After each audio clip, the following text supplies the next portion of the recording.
Yo, and welcome back to the Banter Boys podcast. My name is Sanji. With me is Robbie. How you doing, boy? Good, Sanji. How you doing, buddy? All right, man. Yeah. I'm really happy now that Galatasaray are beating Manchester United in the Champions League after missing a penalty. Of course. Yeah. When it rains, it pours for United, eh? Yeah, listen. I'm miserable. United just makes me happy. You know, misery loves company. I know my club's doing shit, but it makes it so much better when United are doing shit. So yeah, all the way. Yeah, we had the opposite when I was growing up. So it's quite nice to have this period. Exactly. You know, growing up, because I was born in that era where Dwight York was, Trinidadian, big striker, treble-winning Manchester United team. Like, everyone was pretty much like kind of coerced into supporting United. And I was like, all right, well, I'm just going to watch cricket. And then eventually Chelsea popped up on the scene. And I was like, oh, look at this. New team. Yeah. Let's go. Poor sod. How you doing, man? Haven't spoken to you since our Inside Tracks recording. Was it not? Well, I saw you in Brighton, obviously. Well, I mean, yeah. Well, I mean, I don't really remember much of that visit or that. It wasn't too messy, but yeah. No, good. What have I been up to? I had last week. Was it last week off? No, the week before off. Yeah, which is quite nice. Just we didn't actually go anywhere. Just sort of did some odd jobs and stuff, and then took the girls like some little day trips to like Chessington World of Adventures and stuff like that, and the farm, and bits like that. So it's quite chilled. It's quite nice. Are you still undefeated in DPL, by the way? No. My mate Dan, who's at Ali1 on Twitter, he managed to beat me. So I was down to 5-1 in that. But hey ho, is what it is. So you are human after all, then. Yeah, I'm human, mate. But I mean, you can't go on forever, can it? But still top at least. So yeah, and I think I should be winning this week. So well done. Yeah. All right. What I'll quickly do though before we continue, I'm gonna do social plugs real quick. So Ross, do your thing. Yeah, for sure. So you can message us on Twitter and Instagram. Our handles at BantaB. On Discord in the Draft PL channel, Banter Boys #6585. On Reddit, /Banta_Boys. You can listen to us on Spotify, Apple Podcasts, Google Podcasts, SoundCloud, and YouTube, all under the name of Banter Boys. All right. So hopefully you've listened to us. And if you're listening to this pod, I just want to appreciate your time so much. And if you could hit that like button or even subscribe button, follow button, or whichever platform you're on, YouTube, Spotify, it just kind of helps us out, keeps growing the pod, and allows us to help this community as much as possible. So if this is your first time listening to the Banter Boys podcast, welcome. We cover everything in the default version of the game. Typically how we run these pods is we have two halves. In the first half, we run a bit of a data dump. And then we catch up in our leagues, take our halftime pints, and then we jump back in with Twitter and Discord questions, and then round things off with FA/Waiver Picks. But as always, we do like to, touch on one or two topics, and I feel like given we have our Liverpool Inside Tracks rep, it is the perfect time to bitch and vent about VAR. Where to start, mate? I don't know. I think there's certainly been a lot of conspiracy theories going around on the internet, as there always is. But I guess. Well, let's not start with the biggest one. But I think, to be honest, that Curtis Jones one, like, you can see back in the day, like, it was sort of unlucky and is not intentional, but you can see how it would be a red card. To be honest, like, I can't really argue with that, even though it was just sort of like one of those unfortunate ones. I don't know, maybe other Liverpool fans would disagree with that one, but I don't know, what do you reckon? Yeah, I think passionate Liverpool fans would disagree with the call, but I think upon looking at it, I would say yeah, it is a bit dangerous. Slowed Right? down, it looks bad. Yeah, slowed down still frames But- it always makes it look worse, but it's I think you kind of hit the nail on the head, right? Back in the day, for sure, that would be a red, and obviously it looks worse, but again, no intention, etc., etc. But it's like an orange card, maybe, right? And the thing is, the slightest things cause the refs to give yellow cards, right? So I'm not surprised it was a red. I mean, to kind of move it on to Jota's one, Oh, yeah. that first yellow It's fucking idiotic. yeah. But I think what's even worse is if you're on a yellow, you shouldn't be making that challenge to get the second one. Oh yeah, he's an absolute idiot, isn't he? I mean, like, why you're down to 10 men? Why would you even bother doing that? It's just like head case. So, anyway, Yeah, like you're nowhere in a threatening position in the pitch. Like you've Yeah. literally lost the ball, lost your cool, and yeah, you kind of deserve that one, I guess. yeah. So, yeah. But again, well, these are all debatable things, right? Now, I don't think that offside call was debatable. Is it? Did you listen to the audio? Yeah, I audio did. I clip, caught whatever? it just Oh my earlier. God. Yeah, I mean, it's pretty much as what the rumors that are going around. There's, I think it's just like a complete failure of like procedure and communication. Like it's just ridiculous. You sort of think like, well, how many games have gone like, especially like all the FIFA and UEFA competitions? Like, well, they've been doing it fine. They don't have any of these problems. Like we're just, I don't know, like over in the Premier League, these refs, we used to think like back in the day, we used to think we go to the Champions League games and you'd watch them and you get so frustrated because they're so stop-start. They were just like, and you think, oh, the Premier League's great because, all those little niggly ones where you're like, oh, it's not really a foul, just crack on. Whereas now, it just sort of feels like, we've taken the standard of reffing down. Like it's just like we're trying to reinvent the wheel and do things differently or better or what they think is better. And they're all just a bunch of they're just a bunch of numpties really. They don't know what they're doing. Like they sort of feel like they seem to have their own their little cliques and friends within their own reffing game, and they don't want to mug each other off or mug the the refs calls off on the field. And you're just thinking like, what the hell's going on? Like, anyway, I don't think anything can be done, obviously, but hopefully something will come of it, and they'll just put some proper communication protocol in, and then it won't happen again. But I mean, it's just like, I mean, what do you say to that? It's just ridiculous, isn't it? Yeah, it's crazy, man. And honestly, I think my preseason prediction, I had Liverpool to win the title this season, and it's calls like that can make or break the title race, trophy, etc. Right? So yeah, I mean, there's been a lot of like tight decisions over the years that you think, oh, this way or that way, it could make a difference. But I mean, we'll have to see how it plays out now. But yeah, it was just once City had lost, you're like, oh, maybe we can get back there. Exactly. But not to be. Anyway, good luck to Spurs. Anyway, it was a bit of a funny sort of start to the season because there's so much positivity, but they really seem to be struggling to break down low blocks. So anyway, I'm sure we'll come onto that a bit later. But yeah. I love that you used the word numpty and held back so much to use something worse. I mean, that wasn't the only other game that had like VAR issues in a sense, right? I think in the Nottingham Forest Brentford game, there was a call. I think Turner and Vissa could have been a penalty. Yeah. Also in the Fulham Chelsea game, I think Vinicius basically slapped Thiago Silva. Yeah, it was weird because he sort of like had a fist, but like it was like a non-fist and sort of push slap. Yeah, that. I can sort of see why they didn't bother with it, but it was like a funny one, wasn't it? There was definitely intent. Like, you could see it in his eyes, but yeah, I don't know. Oh, well. Weird one, man. Yeah. Anyways, again, we don't want to spend entire pods talking about VAR. I feel like every episode you can do this, but you know what? It was one of the worst situations we've seen in a while, so I just wanted to highlight on it. Oh yeah, yeah, for sure. All right, shall we get started then? Yeah, that's it.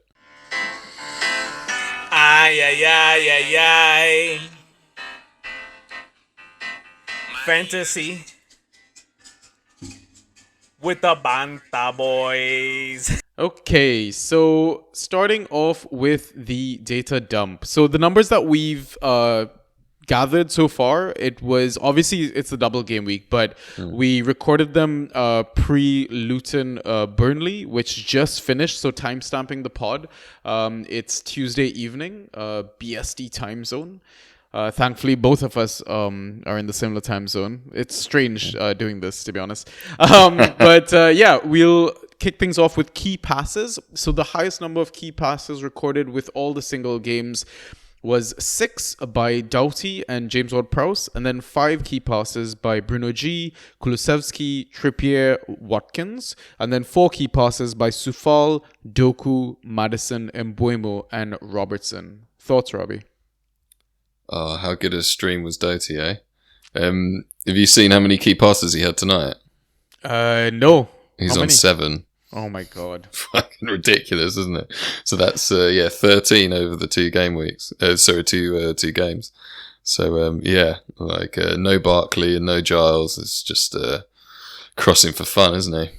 No, it's very upsetting. I originally drafted him, and me then too, yeah. Ended up dropping him because I don't want to blame Genie and his Giles agenda, but the first couple of games he hasn't started. I'm like, okay, well, maybe there's something that I've missed or whatever. I should have probably trusted our Inside Tracks rep Ollie, the Luton rep, and he was like, yeah, he feels like Doughty's gonna come back in because Doughty just knows the way that they play, right? And he was one of the main reasons I think they even made it into the Prem. But yeah, that's just absolutely disgusting, man. What is 13 key passes in a double game week? Surely that if you owned him and lost your game week, what are you doing?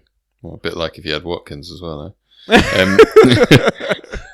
Lots of chat on that in the Inner Circle Discord, see if anyone actually had lost, but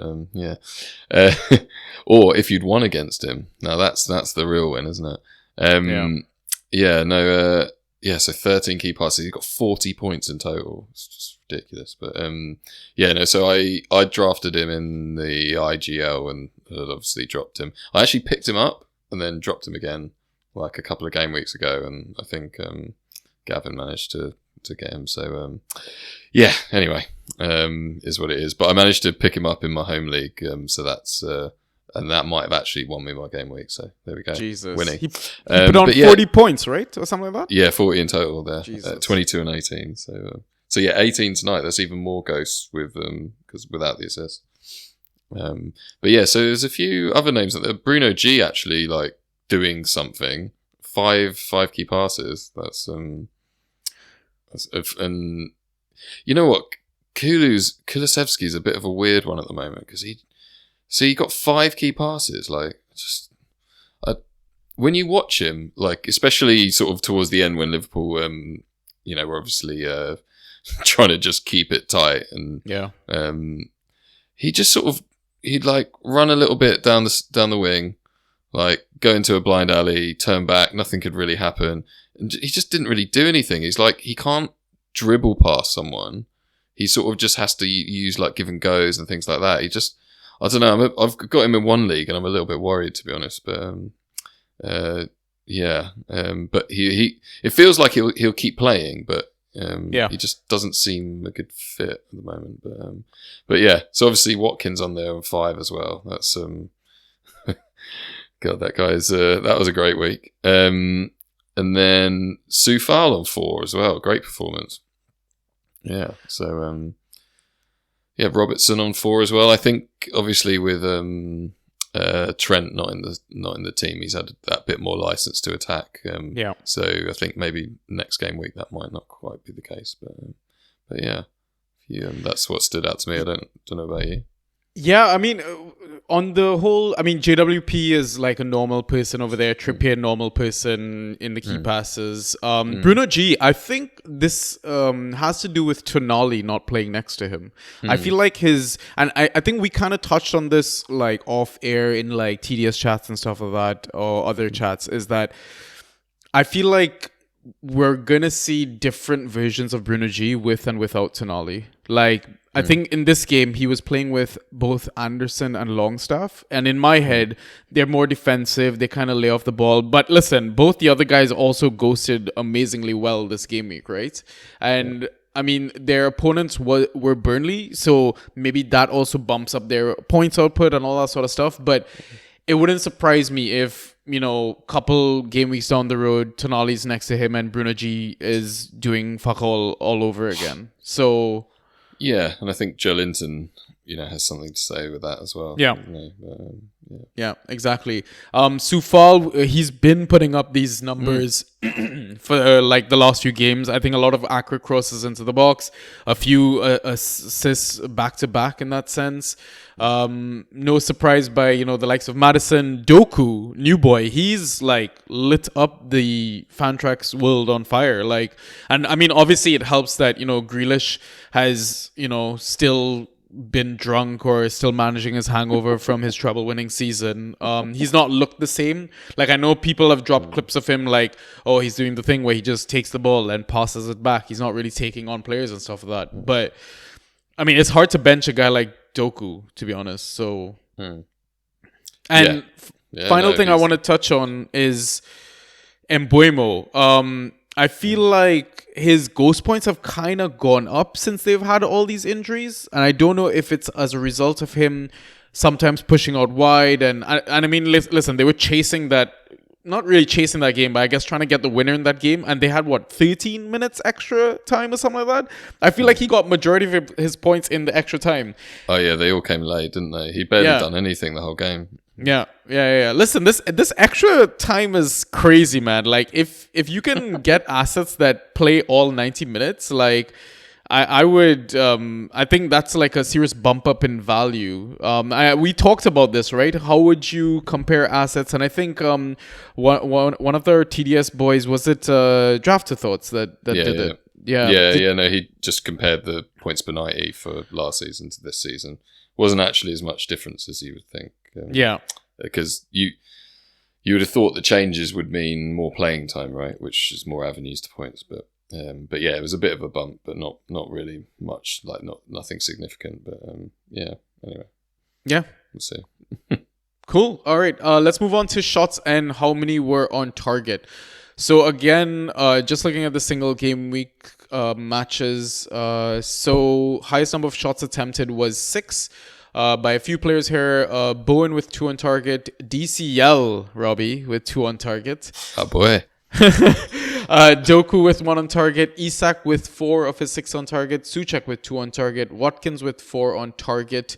Then 5 shots attempted by Richarlison and Diaby. Both of them had 2 shots on target. And then finally, 4 shots attempted by Casemiro with 0 on target, who got a red card, I think, in the Galatasaray game tonight. Oh, Casemiro. Yeah. He loves a red card, doesn't absolutely. Ansu Fati with 1 of his 4 shots on target. It should be noted he only played 45 minutes. I think he was a second half sub. Garner from Everton had 1 of his 4 on target. Beto had 0 of his 4 on target. Only played 29 minutes. Madison 2 of his 4 on target. Norgard with 1 of his 4 on target, and Heung-min Son with 3 of his 4 on target. Thoughts, Robbie?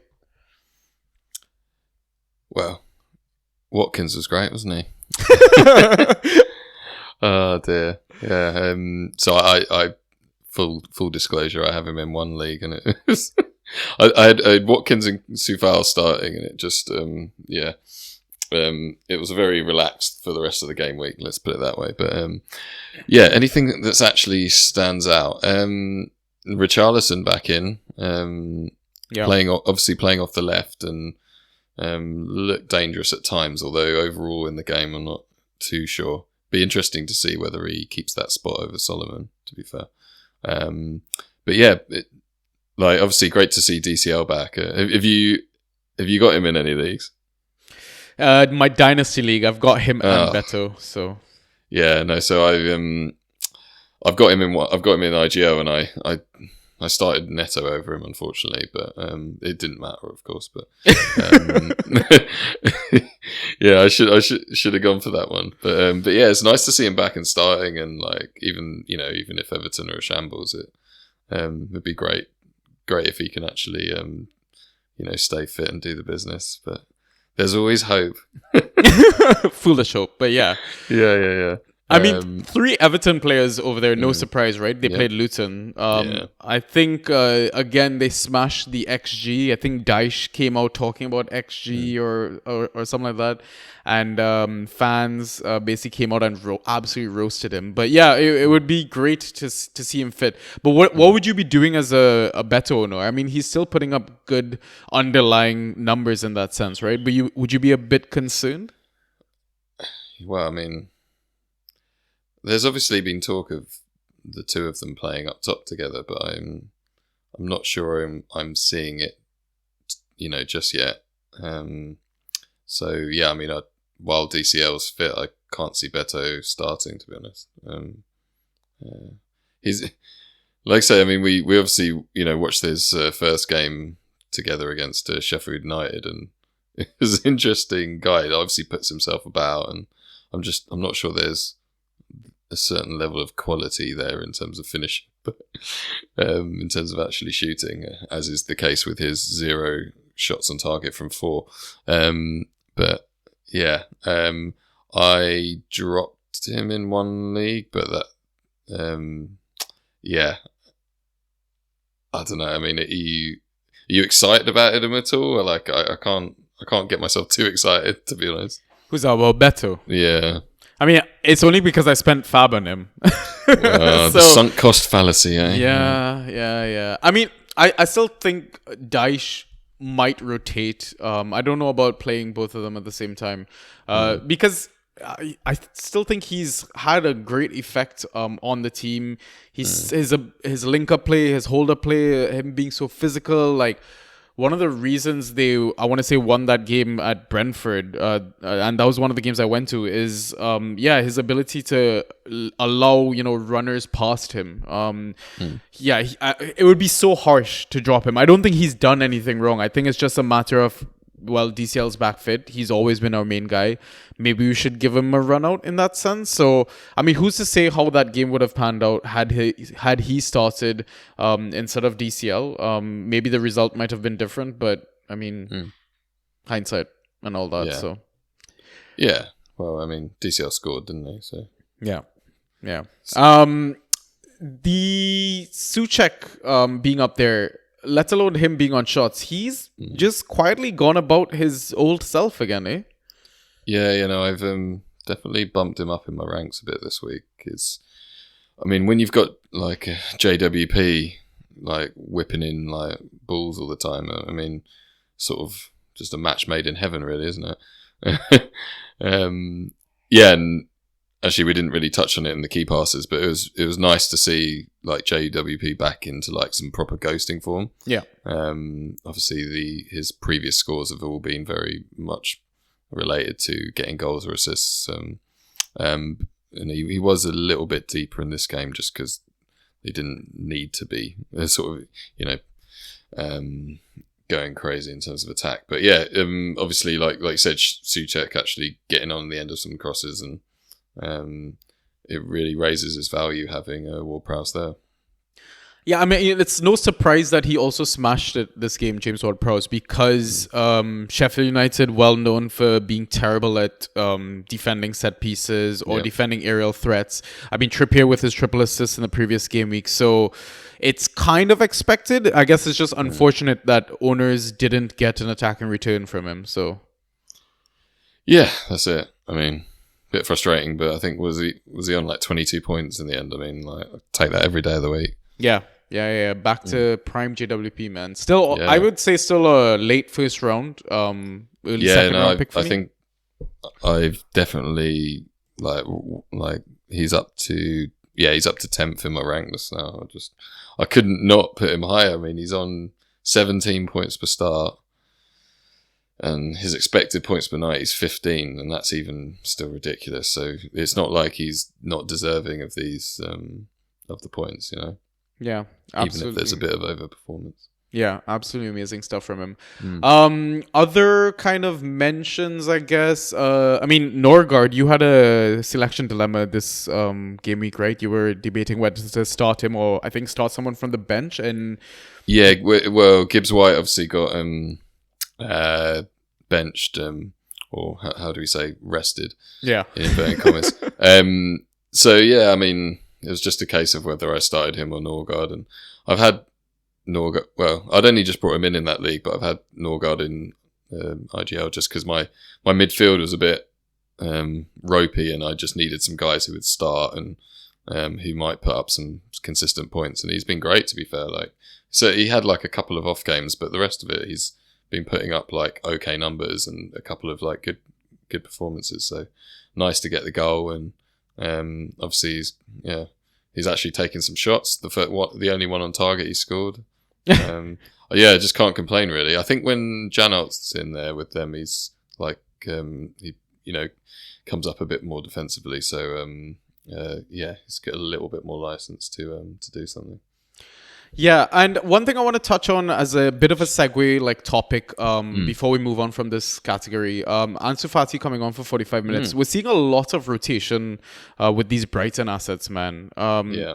Do you own any? Like, if you do, like, how are you feeling about them moving forward, given that it's potentially just going to get worse, this rotation? Because we saw some random kid, Hinchelwood or whatever his name is, in midfield, right? Played 85 minutes, got decent ghost points as well, 7 of them.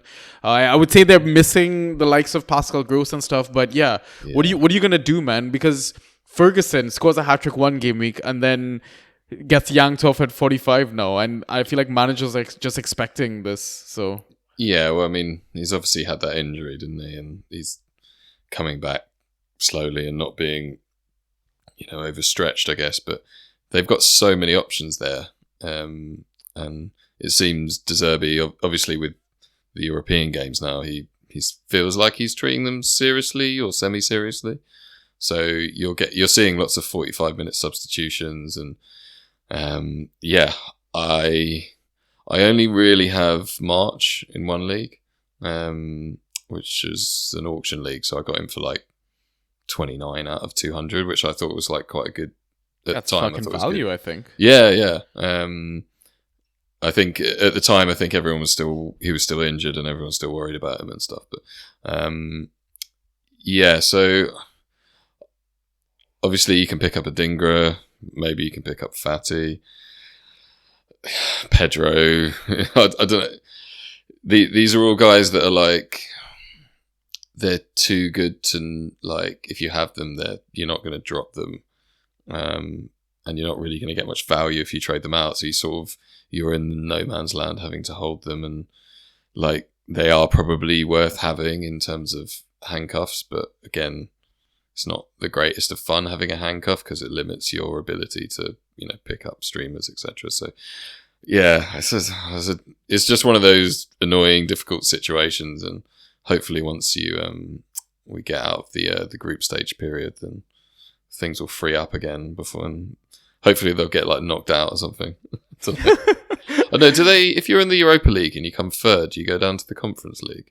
Oh, God knows. I actually don't know that. Well, because that's what happens in the Champions League, isn't it? Yeah. So I think that might be the case, but yeah. Maybe that's why they made it. Who knows? Yeah, this is it.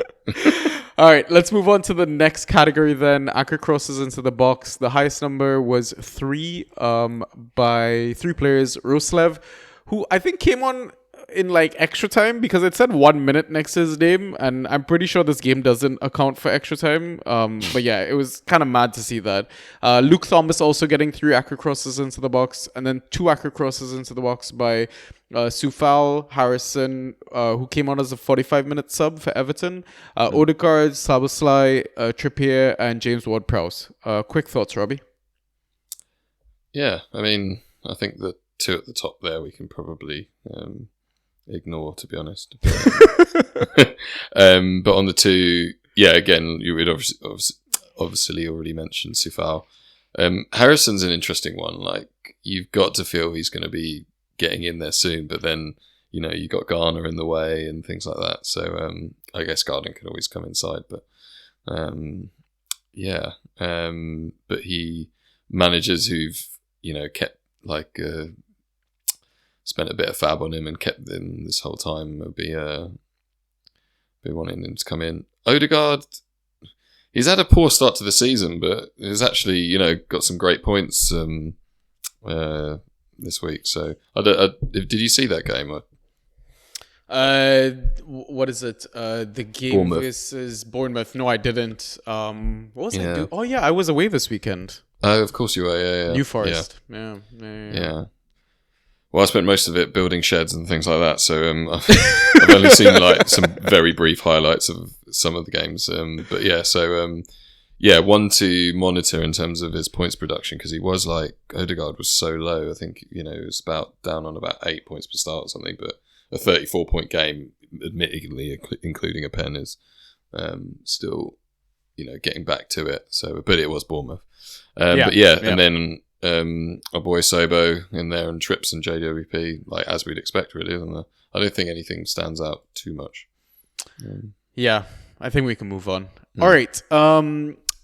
Last one is extra categories. So tackles won. The highest number was 6 by Porro, 5 by Veltman. Dispossessions 8 by Mateta, 6 by Ayew. Interceptions 6 by Robinson. I believe that's Anthony Robinson. I need to start making that a difference between the Robinson from Sheffield and the Robinson from Fulham. But 5 interceptions by Doucouré. Again, there's multiple Doucourés, but I'm pretty sure this is the Crystal Palace Doucouré. Is it Abdoulaye? Well, actually, no. I feel like it might be right. cheek, Yeah, actually, for interceptions, it could be, couldn't it? Yeah. Clearances 11 by Murillo, 10 by Anderson and Matip. Successful dribbles 6 by Ayew, and 6 by Doku. Aerials 9 by DCL, 7 by Byrne and Carlton Morris, and then block shots 6 by Virgil van Dijk, and 5 by Agerd. Quick thoughts? VVD channeling his inner Tarkovsky there. But yeah, I mean, I guess playing with 9 men will do that for you, won't it? DCL and back on the aerials, that's good. Ayew again, he's such a weird guy. Every time you think, oh no, he's sort of on one of these bad spells now, he's suddenly doing shit again. So bit of an enigma, really. But yeah, Anderson, I just love that guy. He's great, isn't he? Do you have him in any leagues? I dropped him in one. No. So but I have him in another, and it's just it's just 3 points, isn't it? I saw he made the what is the thing? Was it Drafter Thoughts that does this thing where he checks for full house or whatever? Oh yeah. Yeah, so I think Anderson made full house this game week. Did he? Yeah. Interesting. Okay. Yeah. So check that out. Guys, if you're not aware of any of these things, go follow Drafter Thoughts. Fantastic account, sure, fantastic lad. But yeah, I mean, touching on Ayew I think was one of the highest dribblers of last season, right? It's just funny that he ended up on both dispossessions and successful dribbles. So clearly, it's some are coming off, some aren't, but he's not giving up. He's still going trying. for it. Yeah, exactly. Yeah, that's it. Yeah, well, I mean, 6 dispossessions, 6 completed dribbles, then that's 3 points, isn't it? So, but yeah, Porro as well, I think is worth highlighting. That guy's good. Man. For fantasy anyway. He sort of slowly, because Udogie obviously started really well, didn't he? But I think Porro is now coming out, and he's I think he's going to be the one that you want. Yeah. He's just looking quite attacking, and he's actually just doing a lot of shit. So, I think, what was he on about? He's over 10 points per start now. So, and he's got a fantastic run of fixtures coming up as well, right? Luton away, Fulham at home, Crystal Palace away, Chelsea at home, Wolves away, Aston Villa at home, before Man City away. So it's I don't know if you've just missed your window to trade him in lower than when Udogie was flying, but if you can, I would say give it a go, because I think Ryan from Banter Boys got an offer for Pedro for his Nunez. I think he was offered Pedro Porro. Which side would you take of that? Which Nunez? Sorry, Darwin. Oh, come on, man. The guy who's always nailed. Yeah, I do like having a bit of fun with that. Yeah. No, to be fair, he was he'd had a bit of a knock, I think, which is why he didn't start. But it's all good. I think you still got to go with Darwin. There's just too much upside there, and especially with Gakpo out for a little bit, although apparently it's not too long. Yeah, I would still go Darwin. I don't know about you. I think it depends on roster construction, but if I was doing that trade right now, actually, let me check Liverpool's fixtures. Brighton away, Everton at home, Forest at home, Luton away, Brentford at home, before Man City away. And Gakpo potentially injured for a little while. And Jota red card, but it was 2 yellows, right? So yeah, just one game. Yeah. You know what? I might take Porro. I think he's just nailed. Yeah, he's nailed. He is, but I mean, I know obviously points per 90 stats are a bit skewed from the sub appearances for Nunez, but so his expected points per 90 is 17.5 Nunez, and Porro's is roughly what he's scoring, about 10.3. Yeah.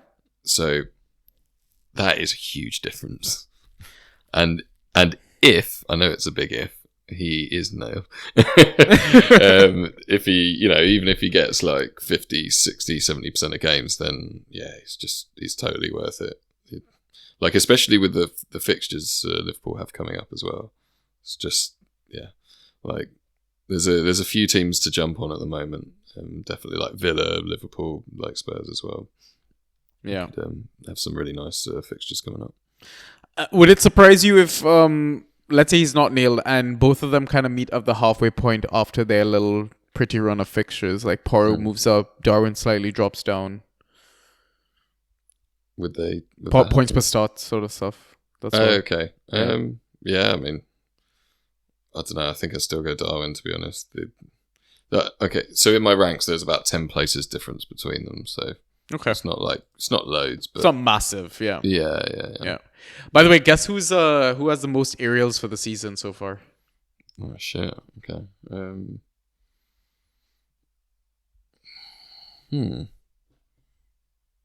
I mean, conventional wisdom would be like a Tarks or something, but I feel you asking me that question's not.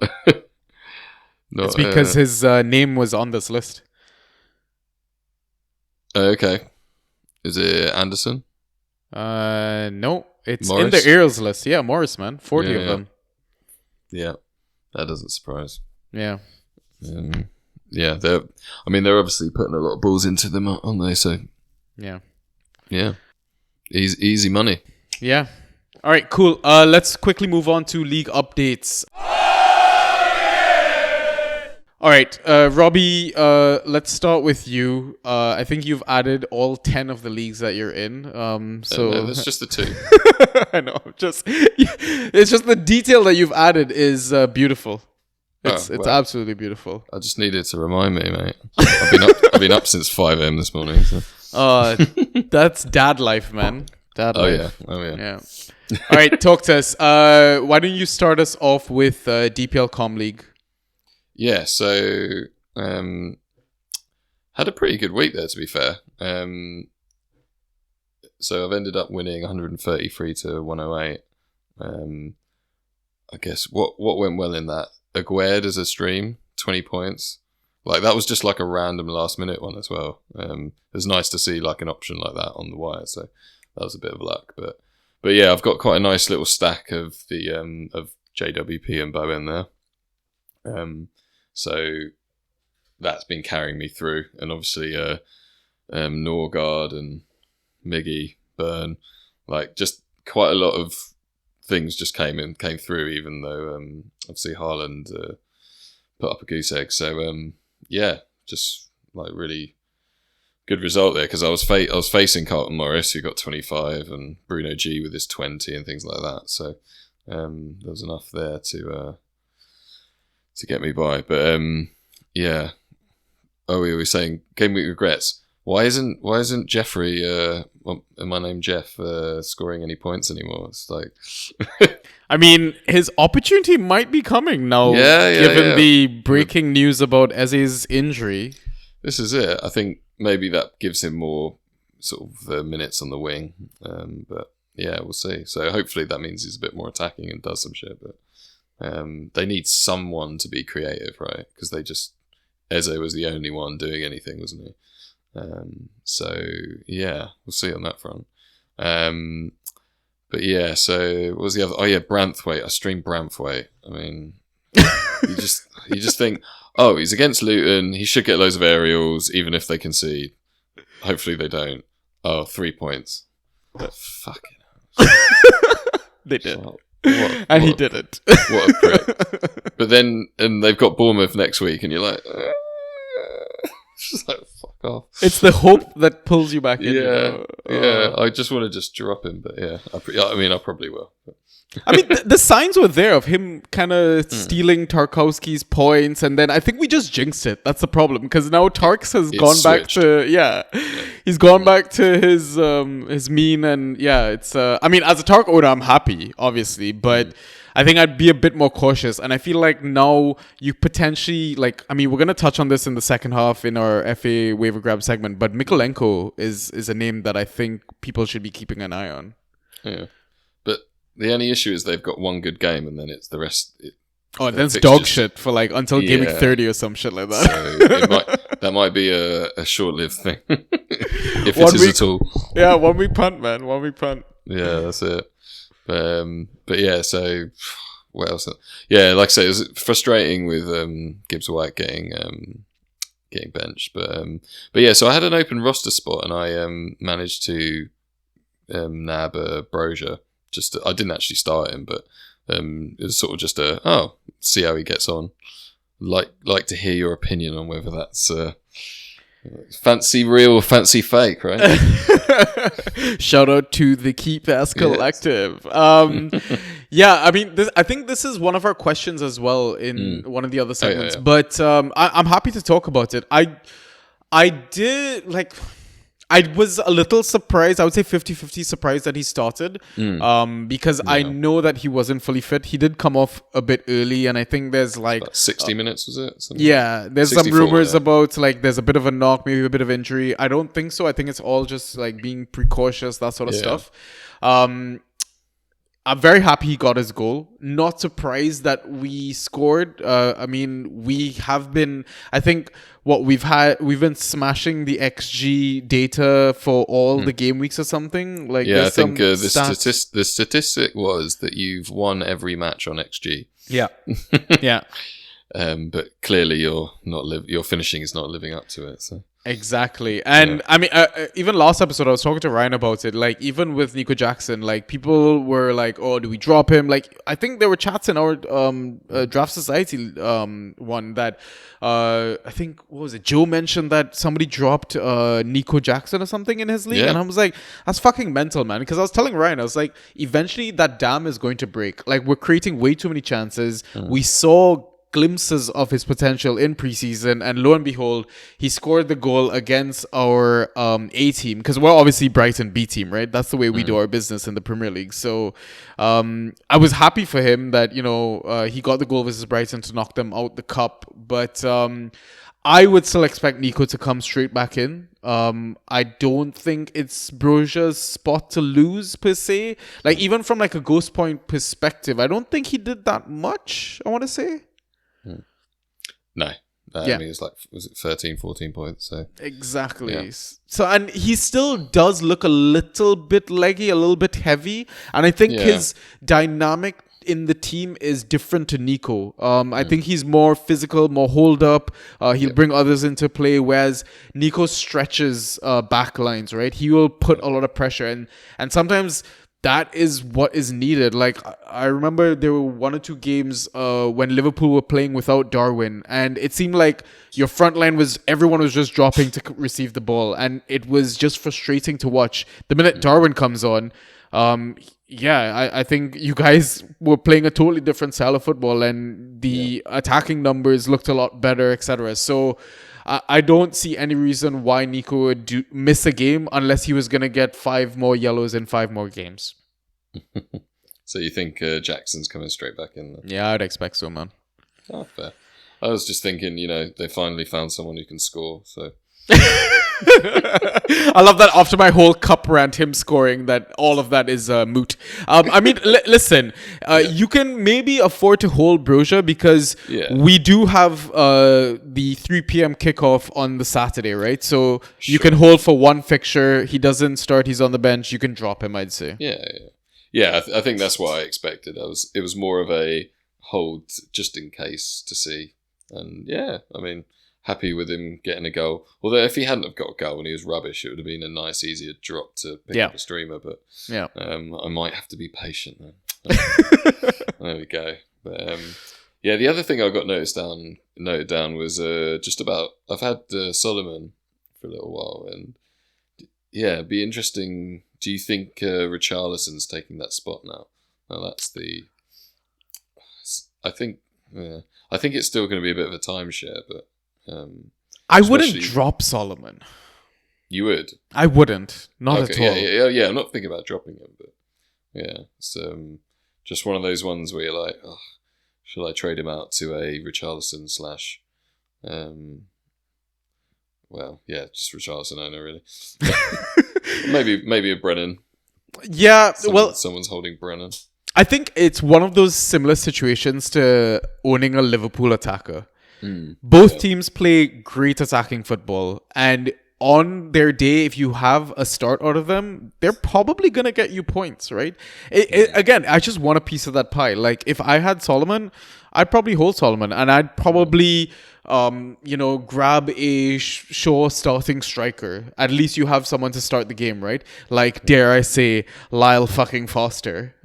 Shout out to my boy. Back in the games and scores again, But yeah, I would be hard pressed to let Solomon go because he could easily get a start, smash 12 to 15 ghost points, and wouldn't surprise you. Yeah, that's it. I think it's just more for me in that league. I've got Haaland, and that's about it really, because the rest of my forwards are like Jota and Solomon. So you're like, I did have Dan Juma and things like that, but he's obviously stopped starting, so I dropped him. Yeah. So, but I mean, I've got enough mids to cover the that I only need like 2 forwards sort of thing. So yeah, it's just a balance thing, isn't it? Yeah. But exactly. The upside is like great for Solomon, isn't it? He just shits points, doesn't he? Yeah. I mean, you can try and get Richarlison, if anything. Why not do it the other way around? Well, I traded him out, Richarlison, for 40 fab before the start of the season. So when the whole Kane thing was going down. So maybe that might not be an easy trade to get him back. Yeah, it would be harder, but I don't think you'd be spending more than 45. Like, how has Richarlison's output been? Like, I've not tracked him since he was, like, having his whole mental issue stuff, and then he scored. I know he showed up in our data dump, and it should be noted, I think he hit the post as well with one of his shots, right? Which won't count as a shot on target, so... Yeah, it was a bit of a, like, snatch sort of a shot, wasn't it? Yeah. Yeah. Yeah, I mean, he got like 15 points this game week, something like that. 17. Okay. I mean, a lot of it. He got the assist, right? Yeah. A lot of it against 9 or 10 men. So take make of that what you will. But and then 18 points in 9 minutes with a goal. With a goal and assist. So against Sheffield United, but. Yeah, so I mean, it's difficult to tell what he's going to do from now, but I suppose having that cuff would be like upside at least, wouldn't it? Yeah. Okay. Fair. Okay. Anything else from DPL, or should I give my DPL? Fine, yeah. I'm not sure I want to give my DPL update because it was fucking stupid that I lost. Oh, you lost? Oh, mate. Yeah, mate. So I mean, before we recorded, I noted the result, right? I think it was basically my opponent all out on 98.5. I had 92.25 with Ogben and Ramsey to go. Ogben started, Ramsey on the bench. Ended up losing. I scored 3 more points? 3.5 or something like that? Yeah, fucking terrible, man. I think Ogben played the whole game, only ended up getting like that 3.5 points or whatever. And Ramsey came on as a sub and then got subbed off right after. Love to see it, don't you? You know what's fucking hilarious though is that I basically, again, as a classic content creator, podcaster, give great advice, never take my own advice. And I told so many people, listen, if you can get Lyle Foster or, you've got a shit striker like, who I own, Raul Jimenez, who I'm sure if Ryan from TDS is listening to this will be banging his drum about reminding me how terrible Jimmy is. Yeah, I mean, you could have gambled starting Lyle Foster and he would have helped me win my game week, right?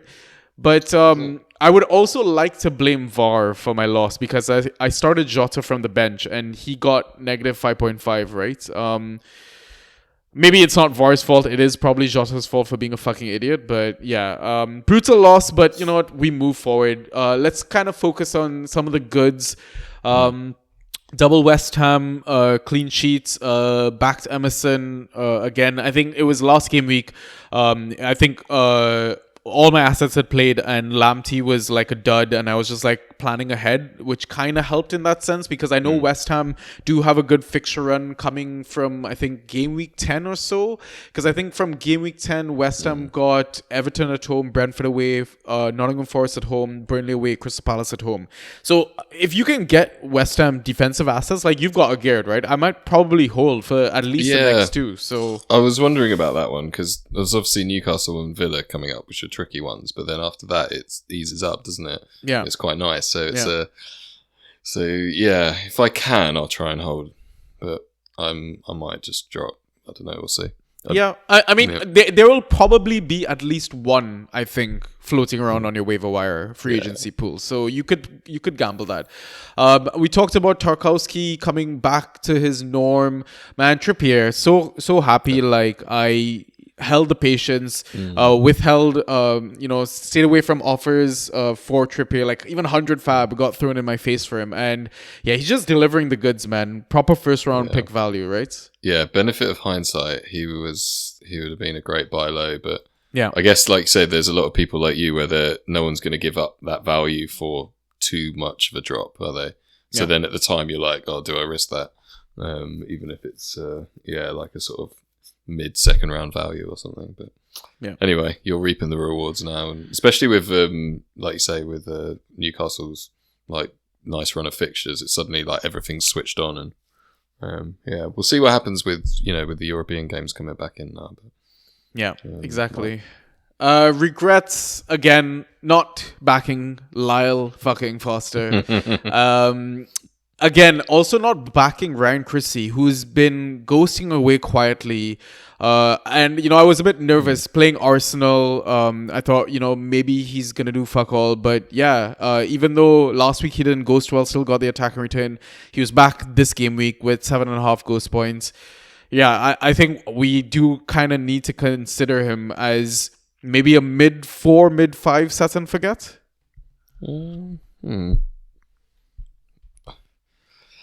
I don't know about him. It's just a funny one, isn't he? Like, he keeps popping up. I mean, what was he actually scoring? 7.6 points per start. Yeah, I can't get too excited about him. Like, he's definitely fine, like, plug and play. Like, all of his scores, like you say, have been quite consistent. It's like 5.5, 3.5, 8, 9, 13, 6.5, 7.5. So, I guess that's, Norgard-esque without the upside and probably a better floor. I mean, arguably, they've also had like a really tough start to the season, right? Look at the teams that they face: West Ham, Liverpool, Spurs, Brentford, Chelsea, Brighton, Arsenal. So their fixtures should get better, right? Yeah, I had read the other day that the reverse of these, or the same fixtures from last season, they actually lost all of these fixtures. So actually, for them to have come away with 3 points from the 3 draws. Is they're already 3 points up from last season, so it might seem all doom and gloom, but actually there's maybe hopefully some form of process in the background that's actually in terms of what Ariola's doing to actually get them going once they get some good fixtures. We'll see. You're welcome, Cherries fans, for that 1 point. So one thing I kind of talked to Ryan about this, but where does Douglas Luiz fall in your rankings? How do you kind of view him? Because yes, he's on penalties, he's on corners. He might pop up with the odd, very very odd open goal, and I think that one was as a result of Brighton just getting absolutely slaughtered. But he typically isn't. Yeah, exactly. But typically he isn't ghosting well, and I'm very nervous to start him. Yeah, that's it. So he's gone up a little bit in my ranks and up to 68 now. So it's not so high, but it's high enough that I guess coming into the season, especially with all the new signings like Tielemans and everything, like I was sort of wondering whether how much he would play. Like, I wasn't talking about in terms of his role completely going, but maybe we're taking 10, 15, 20% starts off or something like that. So that obviously kills his value a bit because he's a good set and forget type thing. But yeah, I mean, I think you're right to highlight the ghost points, although I mean they've never really been that good. I mean, he's a sort of 6-ish point ghost points per start sort of type of guy, and that that hasn't changed. But at the moment he's on 9 points per start, and he's actually just scoring very similarly than he did last season. But he's had 2 pens, so you're like, you can't rely on these things coming in all the time. So I think his so yeah, when you look at his expected points again, actually you base them on a pen, and I think the XG for a pen is like 0.7-ish something, isn't it? So he's effectively going to look like he's overperforming his XG just because of that, which he is. So yeah, I mean I just happily hold him. I don't think you're going to get great value trading him out. If you do, and like you said, set and forget sort of mid 3-ish, I guess. Yeah. Or I don't know. Yeah. I'd actually have to look at what the numbers would say on that. So that would be where is it? 28. Yeah. So yeah, mid 3. There you go. Put him in mid 3. Yeah. Interesting. Yeah. But yes. Oh yeah, so the other thing, so he's 50% reliant on his set pieces for his points, so, which is not really surprising with the penalties. Yeah, exactly. Other than that, roster concerns, like I said, RIP Eze, he was my first pick in this league, so I think he's off like 6 game weeks or something like that. Oh man, such a shame. Like, I love watching him play. It's just like, I remember watching him in pre-season. It's like scything through like all these defenses, just like running rings around people, and you're like, this is the Eze that I remember from. Like I drafted him last year and like held him on through all of the crap and with Vieira and sort of got rewarded at the end of the season, if you will. He's just like one of the best players in the game, and you're like. And I passed on him in the second round in one league. The other ones I didn't have a chance, and. Like, interestingly, I passed on him for Watkins, and I've been regretting it so much, but it looks, chance is a fine thing, isn't it? But yeah, I don't know, it's just such a shame for him, because he's just getting back to it, and like, he's just there I mean, I know you talk about this a lot, like, especially with like Gibbs White or everything, but he's the talisman, isn't he? And he's going to start every game, and he's absolute money, so... Yeah, hopefully, I was hearing, 6 weeks? Yeah. Something like that, or 6 games, or whatever it was. So, yeah, going to be sort of getting up to Christmas, and yeah, hopefully he's back in. But yeah, real shame. Yeah, I'm going to need to find some sort of bow logo or something to stick on him for my roster, and then wake up Christmas Boxing Day and just unwrap him, and hopefully he gives me points then. But yeah, I mean, in terms of FA waiver picks, they are gonna all clear Thursday, Friday. So I haven't made as any it should of them. be. I mean, I can give you a little quick 2-minute rant opportunity if you want to defend why you think it's better to have Thursday instead of Tuesday, Friday. Well, I mean, seeing as you're giving me the space, no. No, I mean, I've put these polls out on Twitter and got a mixed reaction, to say the least. But yeah, no, it's just you put waivers later in the week, and there's less of the as our good friend Benji has coined the phrase of limiting the whack-a-mole sort of nature of free agent pickups. So there's a lot of people playing in different time zones. People are busy in different types of jobs and stuff like that. So if you limit the period where players are on free agents, you effectively get a chance to not even things up, but just make it just that little bit fairer. Doesn't have to, and just gives everyone a rest in the week, to be honest. Like, I don't want to be living my life sort of like checking Twitter and Discord and whatever team news, wherever you get your team news from, all the time, just to get an edge in my Fantrax league. So yeah, it's just, I don't know, maybe I'm getting old or something, but it's just like, the way you want to live your life, really, isn't it? And I know there's like a lot of people who, especially when they have young kids or anything like that, they just go, oh, I can't play Fantrax this year or whatever. And that sort of feels a shame. Like, you should almost you shouldn't have to think like that. And you shouldn't have to think that you don't get an edge from it, from living like that. So yeah, I've been using that in my home league and the auction league. And actually we've, I think Totti mentioned it in the KPC pod the other day, but we've been using a player pool lock as well.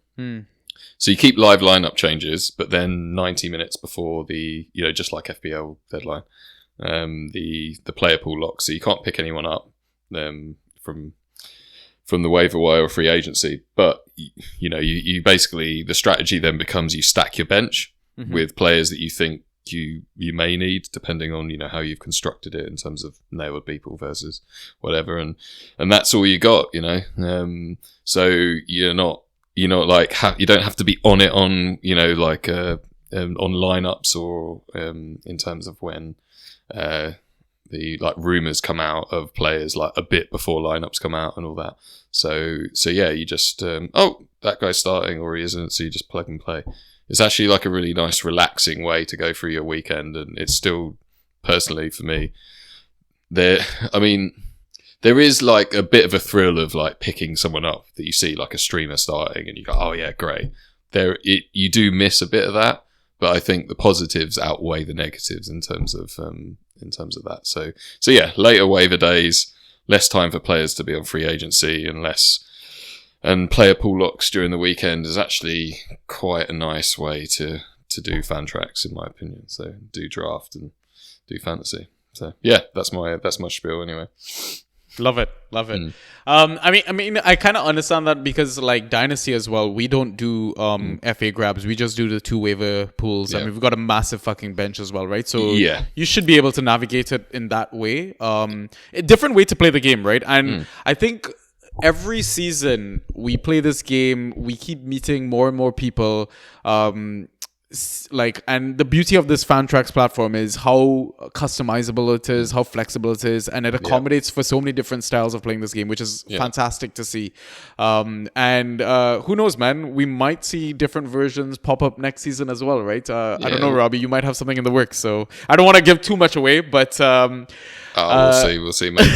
But I think yeah, I guess I completely agree with what you said there in terms of the customizable nature of it, and actually that's the thing, like, you got a group of mates and you want it to be like a complete free-for-all for nothing, like bloodbath. It's like that's great, like, go for it. It's like every sort of method has its merits and has its positives and negatives. I think if the goal is to grow the Fantrax game, you want to get to the point where actually you want to take the good bits of your sort of original Togger type settings, and roughly what we use now, and the good bits of FPL, and there are good bits. It's not all shit, but just sort of pick and choose them and bring them together into something where you've got a bit of a balance, where you still have the feel of Togger and the feel of the live lineup changes, but just not making you have to be on edge the whole time.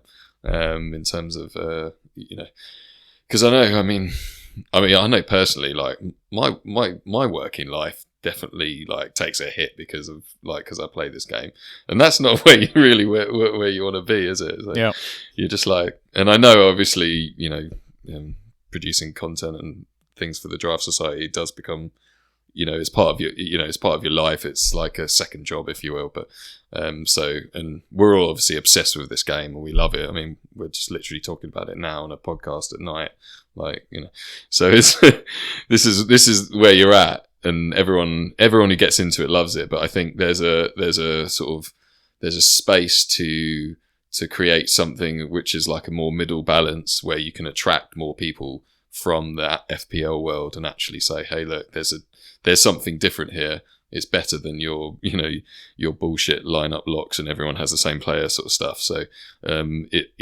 for me, definitely a better middle ground in terms of those sort of settings. So, yeah. Anyway, we'll see what we can do next year. Yeah. Final point before we switch leagues. I think I'm finally gonna maybe drop Jimmy. I don't know. I say maybe. I say maybe only because they play Sheffield United next, and everyone else is falling apart in my team. So it's do I finally bite the bullet?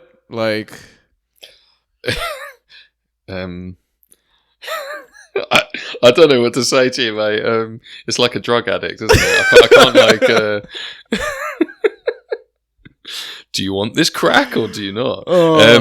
Yes. I think if you don't do it, you'll regret it. Oh, I know the minute I drop him, he's gonna smash it as well, and then I'm gonna go straight back for the crack. That doesn't mean that you should do. Yeah, I know. Anyways, let's switch leagues. How are you doing in IGL? How'd you fare? So I had Watkins in that league as I'd mentioned. So facing good friend Sean Connolly. So sorry mate. He was messaging me literally during that Villa game, and I had Cash and Watkins, and I was already on 70 points and off 2 players, and what do you do? So I ended up on 174.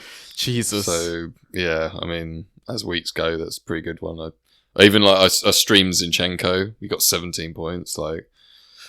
Norgard with 19. I guess the bad bits, again, fucking Jeff. But but yeah. So I mean, I was quite happy at the start, Neto getting obviously getting the assist early doors against City, but then proceeded to just leak points from dispossessions and yellow cards to go down to 4. So yeah, the other, I've got Rashford in that league as well. So it's just a bit of a fucking wait and hope he just keep prodding him. Hopefully fucking does something. Yeah. But yeah, everything in that league's. I hated my team after the draft, and I've done a few trades that I sort of feel like things have come together a bit. So my midfield's still a bit weak, but yeah, there's enough in there. I think that I'm quite happy with it.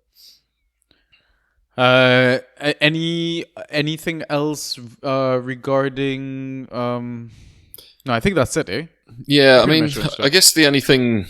I mean, it's so obvious, but I've got DCO and Awaniyi along with Neto, Rashford, and Watkins. So, and my midfield is light. But I don't know about you, but I sort of feel like maybe not off the waiver wire now, but through the beginning of the season, it was quite easy just to pick up a couple of random forwards who have just started getting points. So they've felt a lot easier to come by, and most people have decent forwards, but the mids, completely dry. Yeah, you can stream mids and they'll do some things, but a steady Eddie or something like that. Good mids. Yeah. Hard to come by. So and people don't want to get rid of them though. There's multiple messages in the chats going, I need a mid. I've got loads of forwards. It's just like, yeah, me too. So it's just sort of, it feels like you're gonna have to, offer over the odds to get something in. So just thought I'd comment on that. Yeah, I think you're gonna see most rosters rolling out like 3-4-3s or 4-3-3s at the moment. Like you said, lots of strikers, slim on mids. If you had a 5-man midfield that was smashing it every game week, chances are you're probably in a good shot to win your league.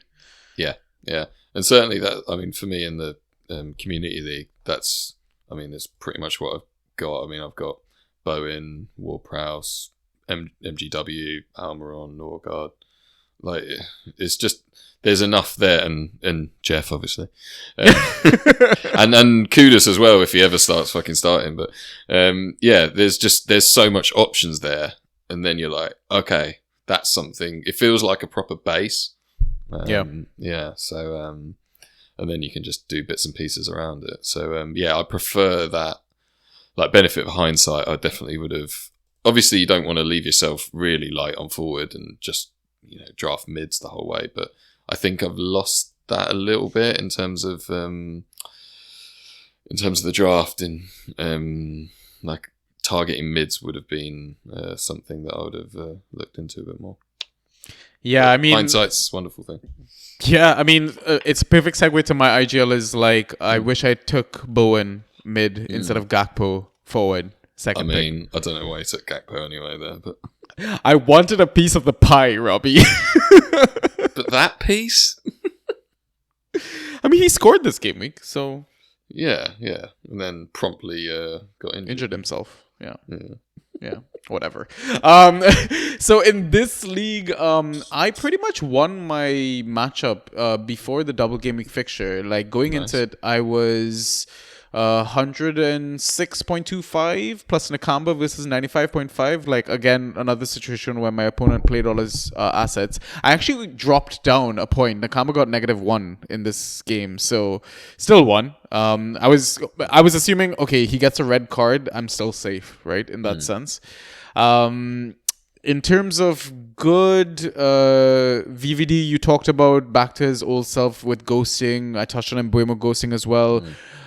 James Garner, I know in our day out to Brighton, we watched that game versus Sheffield United on the telly. He looked absolute shite. We were quite concerned about him. And now it seems like Daesh still put his faith in the kid. And now he's ghosting almost as well as McNeil.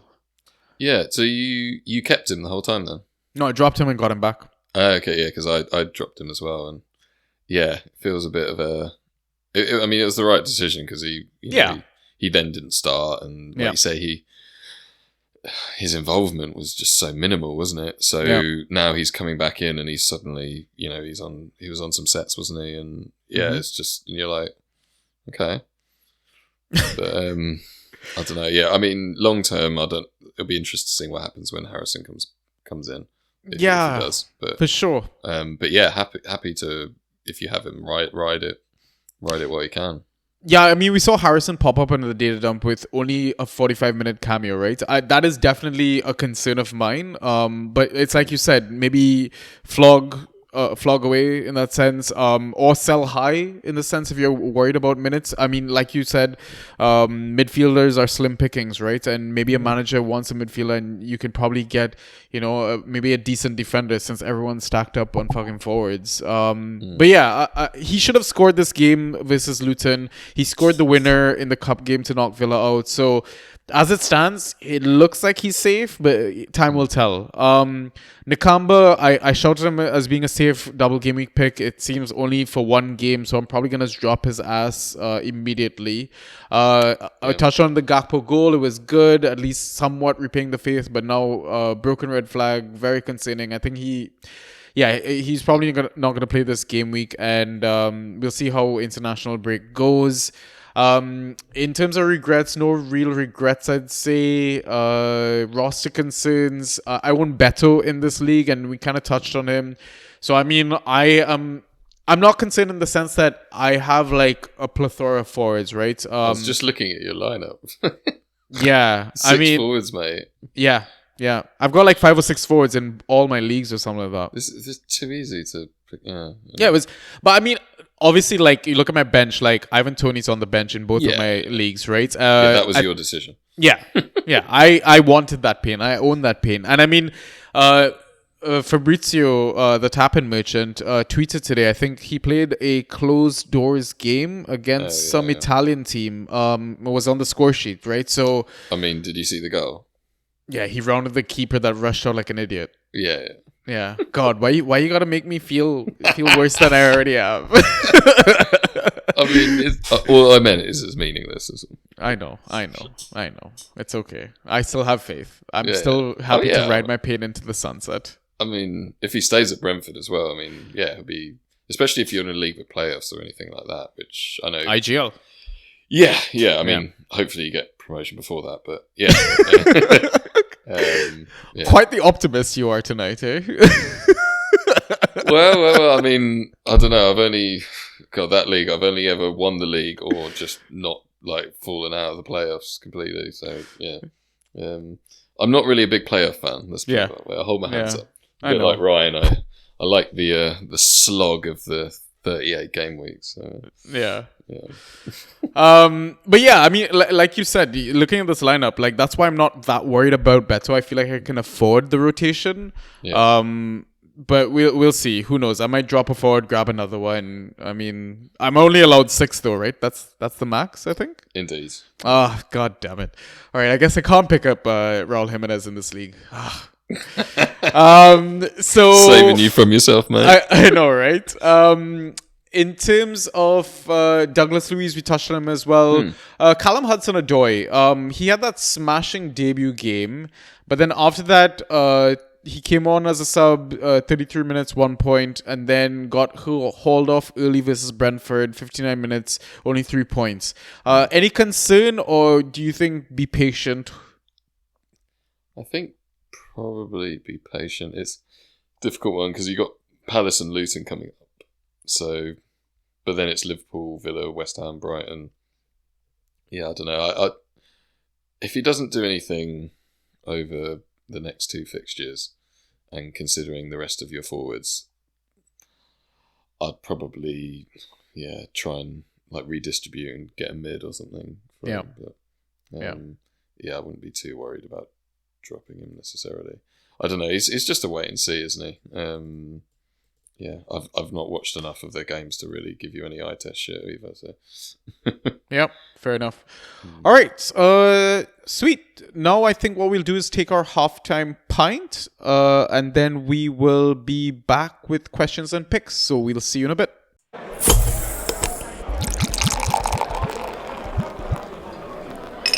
And we are back. I don't know if it's my pick in the cricket or I don't know. I told those guys I'm potting anyways. It probably is my pick. But you know, if anyone has been in a draft with me, they should know how much I love to abuse a draft clock. Yeah. I'm not one of these people that get like really pent up by these things, but I know some who will not be named. Have definitely probably bitched about you behind your back. But I love it. So on behalf of your league mates, hurry the fuck up. But listen, if I'm allowed to take my time, I'm gonna take my time. All right. And you know what's funny though is that DPL was fast draft, IGL was slow draft. Arguably, my DPL draft went better than like my fast draft went better than my slow draft. Yeah, well, if you're prepared enough and others aren't. I mean, maybe I also, which I am an overthinker. I also probably overthought a lot of the picks. I mean, probably shouldn't have overthought Bo and Gakpo, but yeah, here we are. Yeah, sometimes when you have all that, I think a slow draft generally gives a slightly fairer, like overall draft, if you will. Because people have a bit more time and they obviously ask a lot of people in terms of what they should, what picks they think you should go for and things like that. So I think they both have their positives and negatives. Just sitting around for days waiting for people to fucking, take a pick because they're wondering whether Kane's going to leave or not and things like that. It's just like it's not what it was meant for. So I mean, this is we'd obviously discussed earlier. This is the first year I did an auction draft. Yeah, and it's just like it was like just really fun. Like I don't know, I've never done one, so it's it's one of those ones where you go in and you don't know what to expect, sort of thing, and it's just manic, and you're like, oh yeah, but you can get any player. Like, that's the crazy beautiful thing about it. Whereas a snake draft, you're like, well, you're down the order. You're not getting Haaland, you're not getting Bruno, you're not getting anyone like that. You're just the game is getting best value based on other people choosing players who aren't very good, or before they should be picked. So it's sort of it's a means to an end rather than a sort of an experience, if you will. So anyway, that's my little plug for doing auctions if you can do it. Yeah, definitely. I mean, the cricket thing is a bit of an auction, but you know what? Let's jump straight into questions because we do have a bit of a cricket question to start off. So, I mean, for the questions, I was thinking we can just take turns. You read one, I read one, and we'll answer and try and smash through these as quickly as possible. So, I guess I'll let you start since the question was DM'd to you personally. That was it? Wasn't it? The first one? I think so. Did you slide into your DMs? Oh, Mr. Chickens. Yes. Yeah. No, he basically said something along the lines of, make sure Sanji sees this. So question for the pod for you and Robbie. Which current Premier League player do you believe would perform well at the Cricket World Cup and why? That's an interesting one. Do you know? Would you be able to answer this one at all? Like, are you aware of what's going on in Cricket World Cup and anything like that? Not at the moment, no. Okay. West Indies aren't in it, so that's a start. So, is this the one day? Yeah. Yeah, the 50 over one, which they're looking to get rid of or something. But what? Some comments from one of the England. I don't know. Was it the ECB? Guys anyway, but yeah, it's like one of those because you've got Test cricket and you're never going to get rid of Test cricket, I don't think. But then you got T20, which is really popular, and then the one day sort of in the middle, really, isn't it? I think that's more of the comments on it. But I mean, my problem is I don't have the time to watch cricket anymore. So yeah. I grew up really loving cricket, and it's just a shame that I can't watch as much. But I don't know, and then you stop following it, but.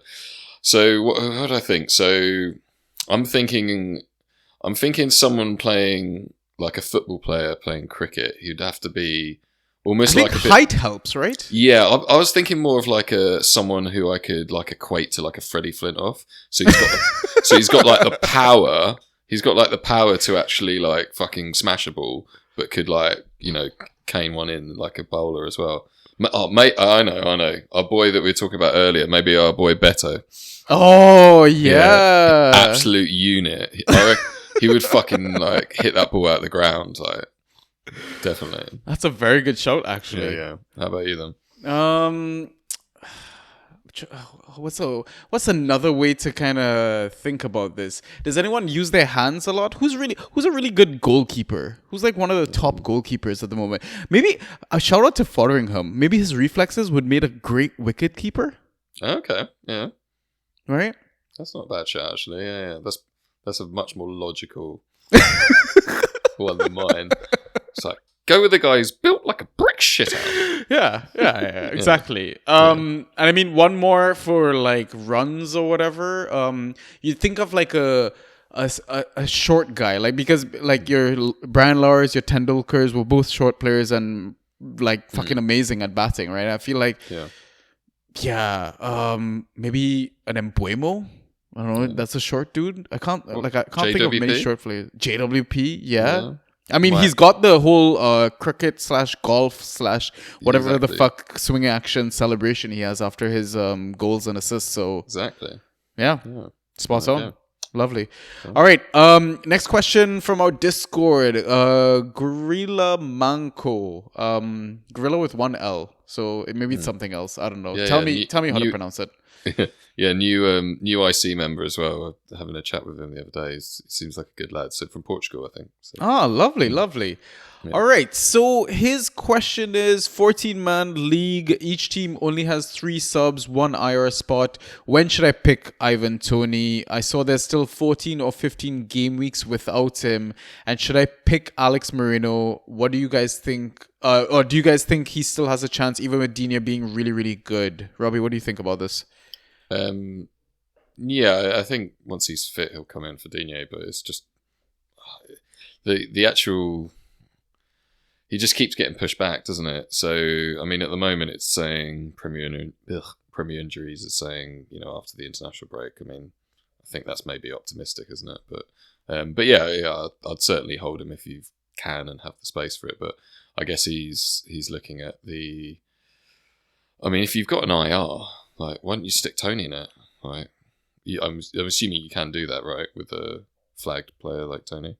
Yellow flag. He should be able to. Yeah, you're more of an IR expert than me. So. Yeah. I'd totally take Tony and stick him in my IR, definitely. Yeah. But if you had to pick between Moreno and Tony for that IR spot, because it's an IR spot, I think I'd go Tony. Yeah, just because, again, you're going to have to get rid of someone to get Moreno back in your team, aren't you? So once he's fit, so yeah, agreed. Yeah, I don't think I could have said anything better. So let's move on to the next question. We've got a few from Taylord5593. Cool. So morning all. So Tony got dropped in my 12-man home league over the weekend. Is this guy worth filling a roster spot for the next 3 months? I suppose we've sort of covered it a bit above. Yeah. But if you don't have an IR spot, I mean, obviously you're going to tell me he's worth keeping hold of, right? I mean, let me paint the scenario. Let's say you're doing fuck all in your league, and maybe treat it as like a second half or last third of the season, or you have playoffs. Then I'd prioritize Tony. I think it's very situation or league standing dependent, right?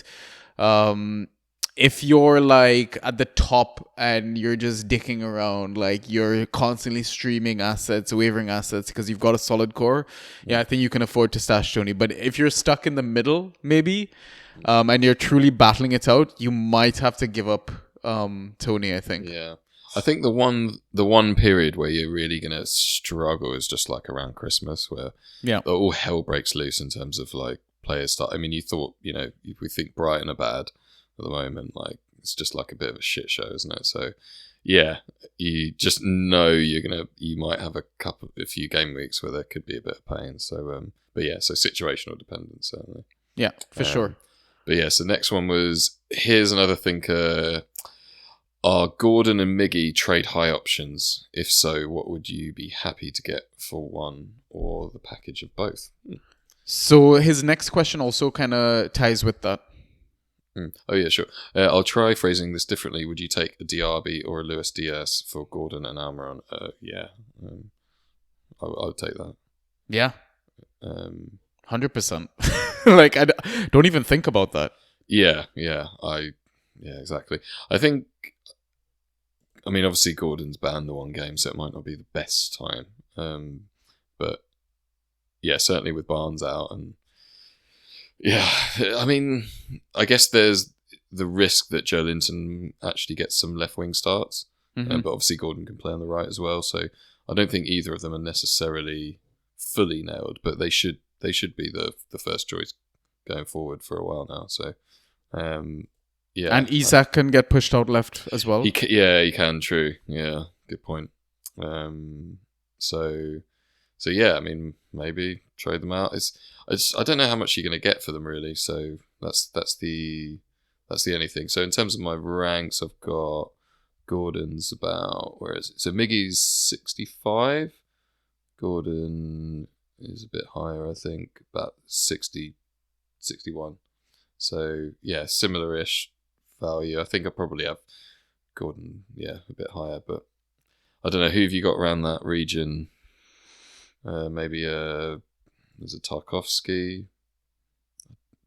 Again, the mids are hard to come by, so I'll just happily hold them. To be honest, it obviously depends on your roster and all that, but yeah, there's only really defenders and forwards around him, so and like Dougie Louis is a bit below, so yeah, I'd happily just sort of hold them for now. If you can package them for that deal, go for it, mate. Yeah. I mean, rest of the season, you'd expect Diaby and Luis Diaz to be above those two, right? Oh yeah. I mean, both of those two are like top 30 sort of guys, so yeah. Yeah. Cool. All right. Next question is from GW8. So he has a couple. Do you think Joelinton should be dropped after his injury?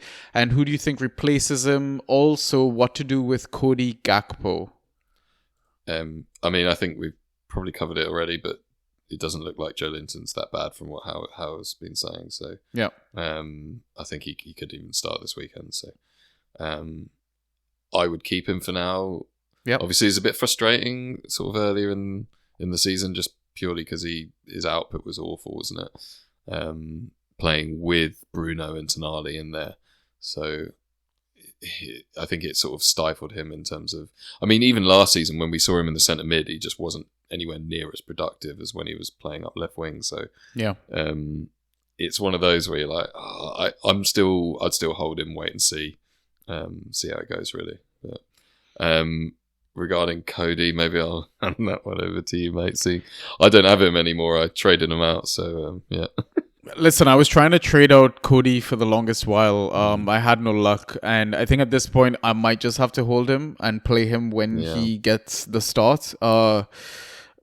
Again, I think I'm just happy again to have a piece of that pie in that sense. Like, Liverpool attack is always going to be amazing. They're always going to score goals. He's probably not going to start all the time, and he's probably got the worst ghosting potential, I think, of all the forward players as well. Oh yeah.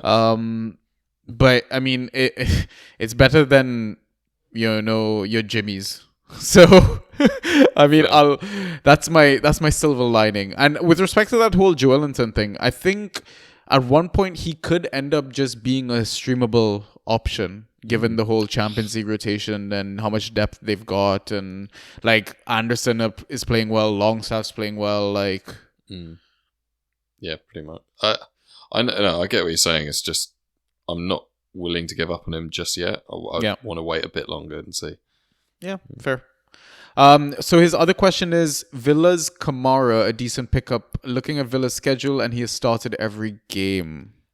I mean, he's on 6 points per start. I'm not. Yeah, I'm with Robbie. I don't think I'd be touching him really. I think he just had a couple of good games, and that's about it. Yeah. Just don't worry about him.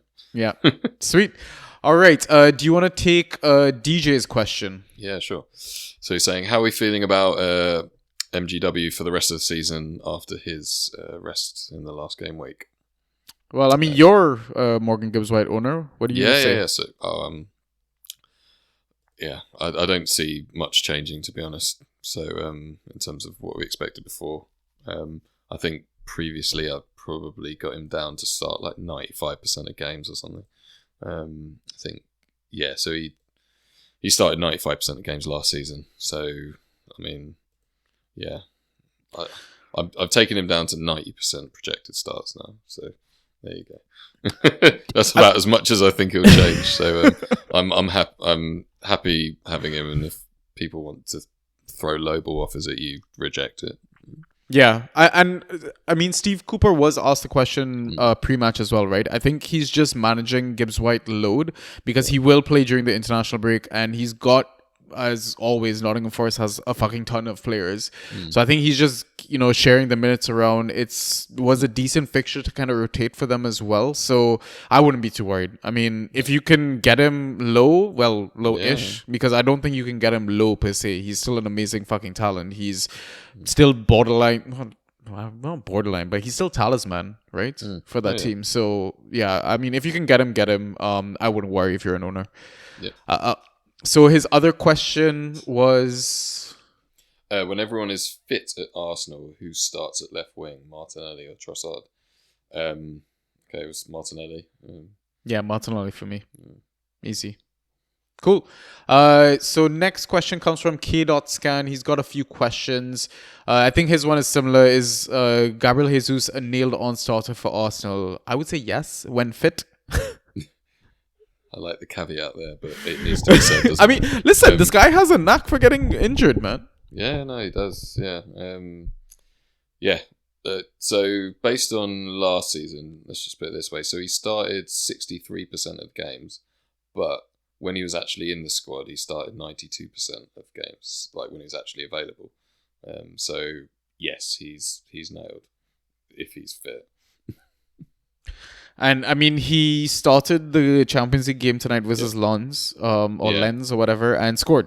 So still a good asset. Yeah. Next question from K.Scan was, do you think Broja is going to start getting serious minutes at Chelsea? I'm considering dropping Hudson-Odoi for him. Not sure whether his play will be consistent. I think we kind of did touch on this earlier on the pod. On both notes, I think, is Broja droppable, Hudson-Odoi keep some patience. Yeah, I think they're not too far away from each other, though, are they? Yeah.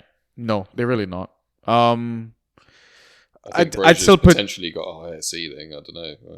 Right? Because he plays for a better team that just loves racking up XG, apparently. So yeah, exactly. Yeah. All right.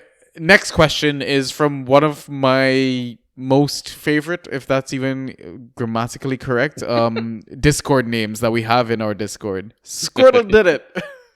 Yeah. So his question is, how would you rank these forwards rest of season? Rashford and Mbeumo, Jesus, Watkins and Diaby. Yeah, I'm always weird with pronunciations, man. But Robbie, why don't you take this one since you've got rankings, etc.? Yeah. I mean, it's a good thing I updated these today. So, yeah, I've got Watkins and Jesus pretty similar sort of thing. I think Watkins actually ahead of him at the moment, but that's more on schedule than anything else. Then Rashford not far behind. Then Mbeumo, and then Diaby will be a bit later on. I think Diaby is around 29. I got him. So the others are sort of around the sort of 16 to 24 mark sort of thing. Yeah, this one, it's a lot of close ones. Yeah. Like, from a ghost point perspective, who would you say is on the lower end? Diaby? Yeah. Diaby's on 6.4 and Mbeumo's 7.4. Rashford 6.5, but, well, I mean, we tend to, or have come to expect that from him anyway in seasons past. He needs those attacking returns to get the points. I think this is why we're sort of liking Jesus a bit more, because he's up near at 8 ghost points per start, and Ollie's on 7.4. So that's the difference there. But it's the fitness for Jesus is what I'm worried about. Yeah, but like, just look at it this way: if you go with him and he stays fit, he's easily the best player there, right? It's just you're baking in the risk that he's going to miss some time. So, which is, what we've come to expect. So, that's at the moment, I think because of Villa's run, I think that's why you go Watkins. But, there's an argument that can be made to take Jesus above him for sure. So, let's say Jesus, Watkins, Rashford, and Mbeumo, Diaby? Yeah, so what did I say? I got Watkins, Jesus, Rashford, Mbeumo, Diaby. Yeah, so just two different, right? And listen, one of us has numbers, one of us has vibes. It depends on who you want to go with. I mean, some of those are me, putting my finger up in the air. Do you want to take our next question? Yeah, sure. Well, I'm not sure if we ever were, but are we still high on Mateta? Love that. Played him instead of Broja, which on the face of it looks like a bonehead decision. Like that. Mateta had a decent game, though, except for mumbles quietly, dispossession after dispossession. So this is from Draft Espresso. Sorry, I missed that bit at the start. Yeah, I mean, do you... I mean, when's Edouard back? Is it after the international break or a bit more? No clue, but I mean, if Eze's out, Mateta probably starts, right? Yeah. Well, yeah, potentially, yeah. Like, the thing is, like, I think we were high on him because eye test, he looked like he was linking up well. He was getting attacking returns, but we did mention he had fuck all ghost points. Yeah. So that was always going to be a bit of a concern. Yeah, and because I mean, he'd been coming yeah. on and scoring, hadn't he? And this is the... Yeah. And it's hard to ignore that, right?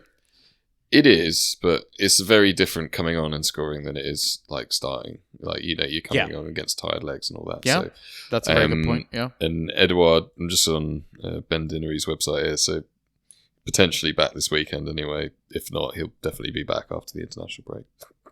So I'm not too excited about Mateta, to be honest. I think he's on the waiver wire everywhere I'm at. So.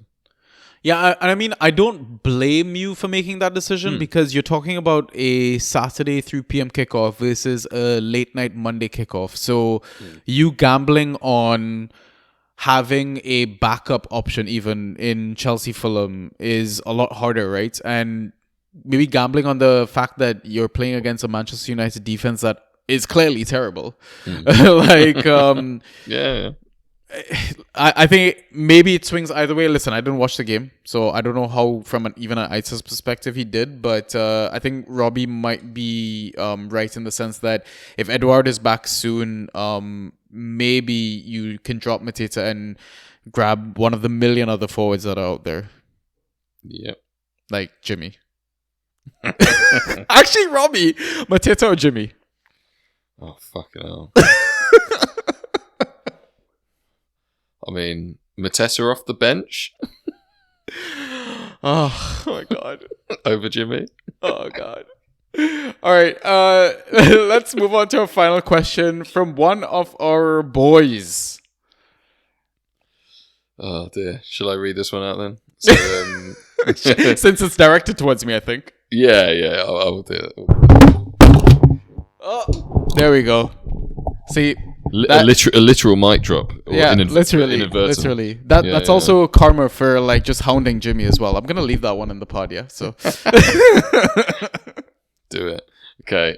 This is from our very own J Will Draft, Joe Williams. He's saying, "Well, we better chat Chelsea assets after that commanding win. What say you, lads? Bring them all in." I mean, I'll start. just to start you off anyway. So Chelsea have obviously had a great run of fixtures to start the season, and I think they've got one left, right? yeah. And then it turns badly. So for me, I think I'm staying away, but there is the element there where, okay, Chelsea are creating lots of chances and XG and stuff, but actually, is there a way that you can segment it where you go, okay, shit, they're playing better teams. I don't really want their defenders and all that. But actually, when they play better teams, there's going to be a bit more space and there could be a bit more attacking wise. I mean, you saw the game against Liverpool. Is there a bit more room to go, oh, maybe I do want a Sterling or one of the attacking players rather than, and maybe we want to get rid of your Thiago Silvas or Colwells or whatever. Yeah, man. To start with your point, upcoming fixtures: Burnley away, Arsenal at home, Brentford at home, Tottenham away, Man City at home, Newcastle away, Brighton at home. Fuck me, that is brutal, mate. I mean, if you go on the fixture difficulty tracker from even including the Burnley game, Chelsea are absolutely bottom out of every single team for the next 6 fixtures for defenders. That is. I mean, if we go from like the goalkeeper move forward, Sanchez hasn't been terrible. Yeah, okay, it's been a decent fixture run, but he's still kind of making saves. Got the most clean sheets in the league so far for the season as well, if that's anything to go by. I mean, what's even more brilliant, if anyone has seen this picture of him making the rounds on Twitter with his deadpan face while mid-air catching the ball. Like, I mean, I think there's opportunity for him to get save points. Yeah. Right? Save merchant at the moment. Yeah, exactly. Defense perspective, both are fullback / wingback / captain / vice captain injured, so you don't need to worry about starting them and conceding all the goals. But I think Thiago Silva, Colwell look like they have potential to still get ghost points. I'm not sure if it offsets the amount of goals that we could concede that is yet to be determined. But yeah, I wouldn't be in a rush to maybe start them. Then we move into the midfield with Caicedo, Enzo, and Gallagher. I think Caicedo is maybe the interesting one that shot in the dark potentially could maybe see an uptick in form. Listen, I'm not saying go grab him, but maybe he becomes a bit of a mid-5 in that sense. More work to do in the midfield. I think just because he's busier. Yeah, potentially. He's not been doing much so far, mate. Yeah, he has. I know he's sort of coming back from injuries. Yeah. Stuff, Yeah. But I mean, that's really a shot in the dark, like I said, right? Yeah. Then moving forward, Cole Palmer, finally getting some minutes. Looks easy on the eye, to be honest. Is linking up really, really well with the attackers. Maybe I'd be a bit more excited. Like you said, you're talking about playing better teams, higher lines. There's potential for us to kind of catch teams on the counter. So then I lead into the man that makes the most runs, forward runs, direct runs, past the back line. Will Nico Jackson surprise current owners, droppers, etc.? I don't know. Who knows? The XG is there, only behind Haaland, non-pen XG. I've seen wilder things happen in football. Yeah, no, indeed. But it's hard to say, man. Yeah. You bring up good points, right? Fixtures being tough, and yeah, maybe it's a good time to maybe sell, but it's hard to sell high when they've done fuck all during the easy fixture run, right? Yeah. Yeah, I mean, I was thinking more of like obviously Colwell just had a decent game, and Thiago Silva's scored decently, to be fair. So yeah, I was just thinking more of those two. Obviously, seems like Chile's been confirmed out for was it 2 or 3 months now? 2 months, yeah. Yeah, so that's a bit of a kick in the teeth for him, even after being rotated out as well. But yeah, so I feel like I almost, if I can get any value for them, I want to be getting rid of them now. It's like the defensive assets, that's it. But yeah, and the midfielders we talk about, I don't really want any part of that little midfield engine of Gallagher and yep. that. Yeah, but I don't blame you. Like say, if Palmer can get a spot, and even Mudrik's scoring now apparently. Yeah, and has actually looked better. So yeah. And whoever starts with up top, either Brozier or Jackson. So yeah. Anyway, there's enough there that maybe I think I'd probably hold. I mean, I don't think any of their values can go much lower than they are now anyway. No, but I mean, it sets up the platform for you to buy low if you have some sort of, I don't know, foolish belief or hope or, I don't know. Or if you're a Chelsea fan and you just want Chelsea assets. Yeah, there you go. So for you, mate. Yeah, I mean, I already own one, so keeping him. All right, sweet. That's all the questions. So now what we'll do is move into our final segment, which is the FA/waiver picks. So for this segment, we talk about picks that are under 50% owned because we think you have an easier chance to grab them in your leagues and maybe make a difference in your game week. So, I mean, we don't have to talk about all the assets here, but we'll go position by position and kind of touch on them. And, I mean, we'll quickly start with goalkeeper. I think the only one that is under 50% owned that I'd touch right now is Fotheringham, 21% owned. What are your thoughts about that? Yeah, I mean... It's not great.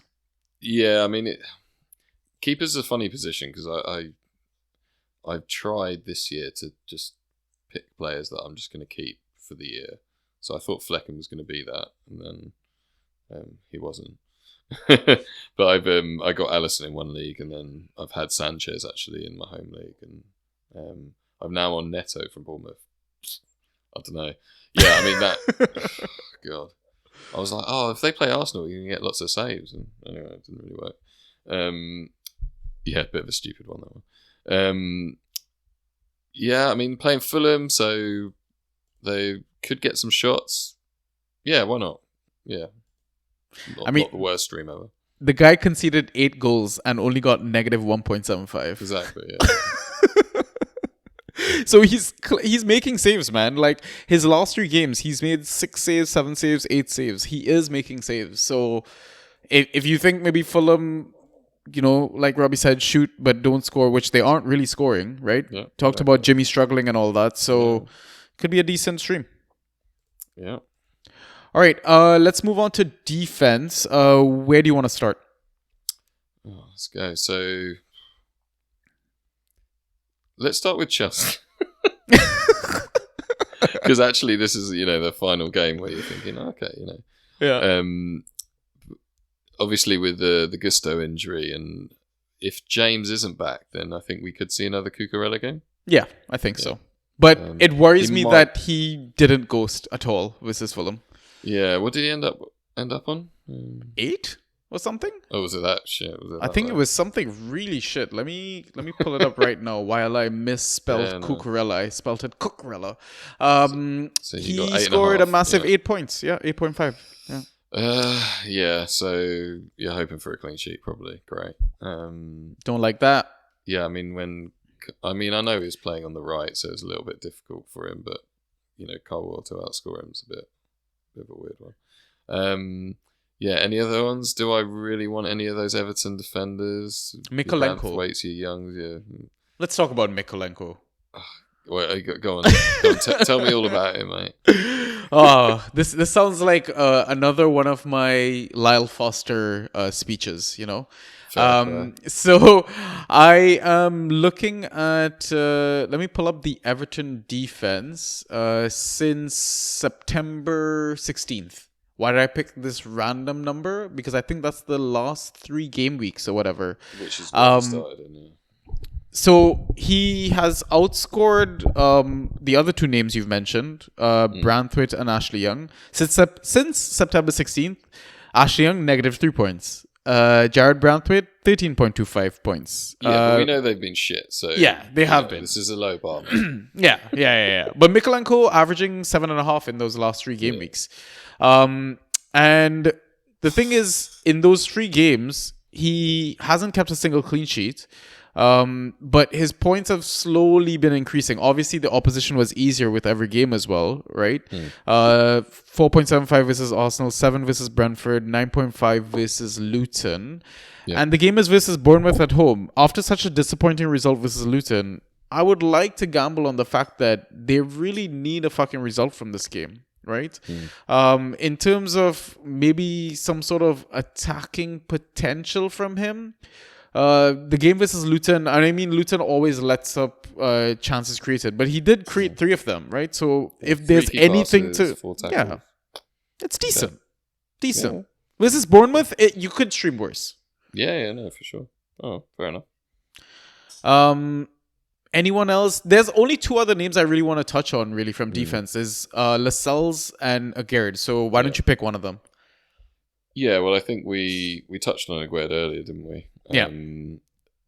Yeah, so I think with the Botman injury, so I think he's probably back off the international break. So, Lascelles probably gets another chance. It's not the easiest fixture. It's West Ham, isn't it?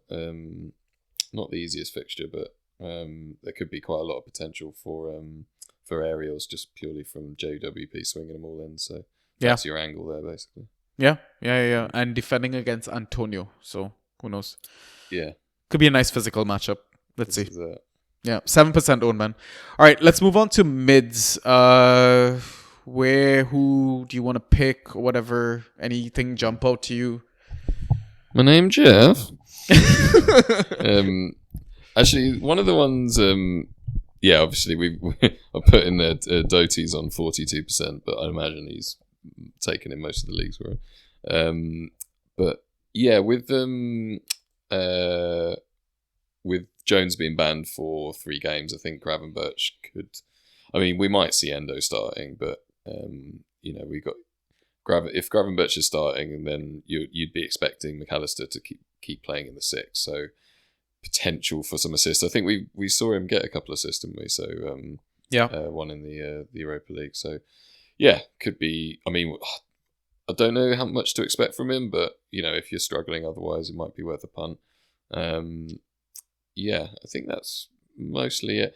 I think what happens at Palace could be interesting though, because I think Schlupp or Hughes potentially might have a bit more to do. They've got a nice fixture against Forest at home, so could be ones to sort of have a little look at. Oh yeah, Murphy at Newcastle as well was the other one I was having a look at, just purely because of the Gordon, suspension. Yeah. I mean, even touching on Newcastle, both Anderson and Longstaff have been ghosting well. So decent streams. I think I had my doubts about Longstaff, but he kind of smashed them last game week. So yeah. I like all those shouts. I mean, other names that really shouldn't be free in your leagues. Cole Palmer. We touched on Ryan Christie, 45%, 34% respectively. James Garner, we touched on 37%. The only other two names I want to touch on before we move on to forwards is Billy G, 49% owned, and then Dominguez, 3% owned. Billy G seems like if he starts, he does well.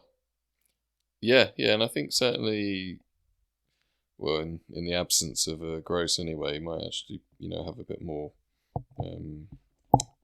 sort of forward threat, if you will. So, yeah, he seems to, and certainly the game that we watched, he got a shit at the Amex. He certainly got a shit ton of points that game, didn't he? So 19 of them with the assist. Yeah, so I think it'll be one of those ones where he'll be inconsistent, but maybe if you could strike gold, if you will. So and new boy on the block, Dominguez. What are your thoughts about him? Because I know Totti was in a situation where he was considering starting him, streaming him. I think he did start him and ended up getting the goal from him. So it was on 15 in the end, something like that. So and I think he did start one other match, didn't he?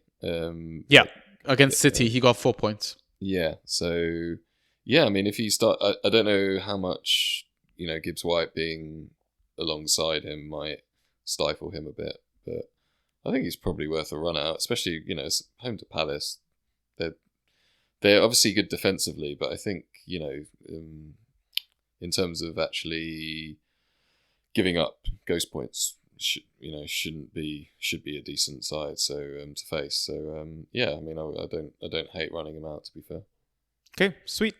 Now we'll move on to the final position, which is forwards. Which name do you want to kind of pick out? I do want to start with that Korean guy. Yeah, no, I was just looking at it. There we go. I mean, he just keeps scoring, doesn't he?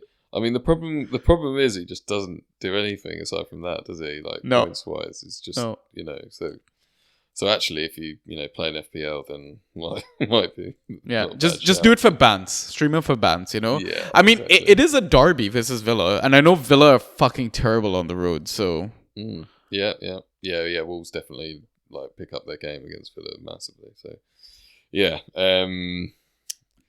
there's not a lot out there that I'm loving, but maybe your boy Lyle. Hey. Yeah, I mean, I think in one league I actually would, the community league, I wouldn't mind getting another forward. So maybe I'll have to go for him. We'll see. Mate, I think he's nailed. He's gonna start every game. Yeah. He's already got 3 goals for the season. The signs are good, right? Yeah. It's just obviously the ghosts really aren't there, but I mean, if he's scoring, who cares? Yeah.